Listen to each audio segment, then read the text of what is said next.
দাঁড়াও। তুমি যে মারতেছো, কি মারতেছো? এটা কি ওয়েল্ডিং? হ্যাঁ, জি।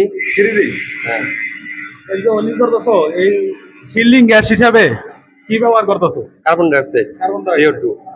ডাইঅক্সাইড। এদিকে আসো। এটা ভিতরে কি অবস্থা থাকে জানো? বরফ অবস্থায় থাকে, বরফ অবস্থায়। বড় অবস্থা যদি থাকে, তাহলে এই যে লাইনটা, এই লাইনটা কেন দেওয়া হয়েছে? এই লাইনটা অক্সিজেনটা বরফটা গরম করতে।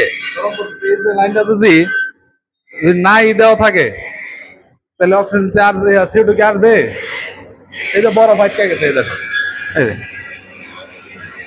আটকে গেছে। তোমার CO2 ঠিক মতো আসছে না, এখানে আটকে আটকে গেছে, এই দেখো। এটা আস্তে আস্তে যতই করবা খালি বরফ হয়ে দেবো। তোমার ওয়েল্ডিং এ এই মিটারের এই লাইনটা না দেওয়াতে তোমার ওয়েল্ডিংটা দেখো কিরকম হয়েছে। ওয়েল্ডিং এর কালারই চেঞ্জ হয়ে গেছে, কালো হয়ে গেছে।